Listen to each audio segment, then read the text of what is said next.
আসসালামু আলাইকুম দর্শক, নুরস মমের আরও একটি নতুন পর্বে আপনাদেরকে স্বাগতম। আমার আজকের আয়োজনে থাকছে আপনাদের ছোট্ট সোনামণিদের জন্য খুবই পুষ্টিকর এবং মজাদার একটি খাবারের রেসিপি। দর্শক, সাবুদানা দিয়ে পায়েস তৈরি করে আমরা বাচ্চাদেরকে বিভিন্ন সময়েই খাইয়ে থাকি, কিন্তু বাচ্চারা প্রতিদিন একই খাবার একই স্বাদে খেতে চায় না। আর কিছু কিছু বাচ্চারা তো মিষ্টি জাতীয় খাবার একেবারেই পছন্দ করে না। তো তাদের জন্যই আমার আজকের রেসিপি। সাবুদানা দিয়ে এইভাবে খিচুড়ি রান্না করলে বাচ্চারা যেমন মজা করে খাবে, তেমনি অল্প খাবারে বেশি পুষ্টি পাবে। আর এইভাবে সাবুদানার খিচুড়ি রান্না করে 6 মাস থেকে যে কোনো বয়সী বাচ্চাদেরকে খাওয়াতে পারবেন। তাহলে আর কথা না বাড়িয়ে সরাসরি চলে যাচ্ছি মূল রেসিপিতে। এজন্য আমাদের প্রথমেই লাগবে বাচ্চার চাহিদা অনুযায়ী সাবুদানা। আমি এখানে 2 টেবিল চামচ পরিমাণ সাবুদানা খুব ভালোভাবে ধুয়ে আধা ঘন্টার জন্য পানি দিয়ে ভিজিয়ে রেখেছিলাম। এরই সাথে আরও নিয়েছি 1 টেবিল চামচ পরিমাণ মসুরের ডাল। এই ডালগুলোকেও আমি ভালোভাবে ধুয়ে আধা ঘন্টার জন্য ভিজিয়ে রেখেছি, এতে করে ডালগুলো অনেকটা ফুলে উঠেছে। একই সাথে খুবই ছোট্ট একটি আলুকে এইভাবে কুচি কুচি করে কেটে নিয়েছি এবং নিয়েছি সমপরিমাণে গাজর কুচি। এবার এগুলোকে নিয়ে সরাসরি চলে যাচ্ছি চুলাতে।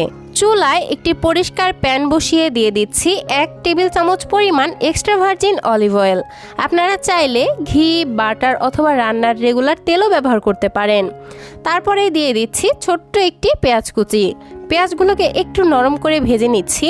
তো মোটামুটি 1 থেকে 1.5 মিনিট পর যখন পেঁয়াজগুলো নরম হয়ে আসবে, এই পর্যায়ে আগে থেকেই ভিজিয়ে রাখা ডালের পানি খুব ভালোভাবে ঝরিয়ে ডালগুলোকে দিয়ে দিচ্ছি।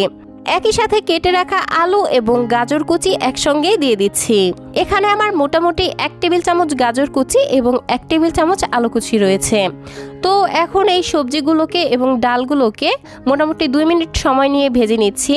দেন এর মধ্যে দিয়ে দিব মশলা হিসেবে দিচ্ছি সামান্য 1 চিমটি লবণ এবং সামান্য একটু হলুদের গুঁড়া।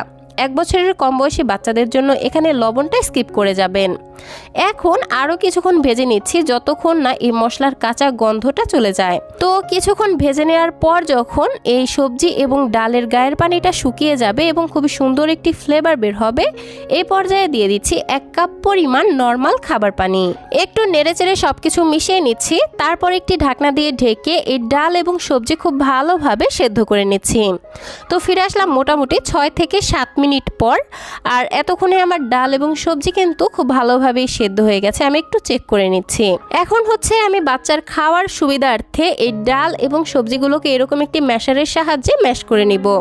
বাচ্চা যেরকম দানাদার খাবারে অভ্যস্ত, এই সবজিগুলোকে ঠিক সেরকমভাবে ম্যাশ করে নেবেন। আর বাচ্চা যদি খাবার খুব ভালোভাবে চিবিয়ে খেতে পারে, তাহলে এখানে আর ম্যাশ করার কোনো প্রয়োজন নেই।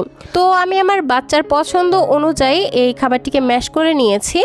এখন আগে থেকে ভিজিয়ে রাখা সাবুদানাগুলোর পানি ঝরিয়ে নিয়েছি। দেন এর মধ্যে দিয়ে দিলাম। নেড়ে চেড়ে সব কিছু মিশিয়ে নিচ্ছি আর চুলার আঁচ মিডিয়াম এবং লো এর মাঝামাঝি রেখে রান্না করে নিচ্ছি। সাবুদানাগুলো খুব ভালোভাবে সেদ্ধ করে নিতে হবে। দর্শক, সাবুদানা একটি সরল শর্করা জাতীয় খাবার হওয়ার কারণে এটি দেহের মধ্যে খুব দ্রুত শক্তির যোগান দেয়।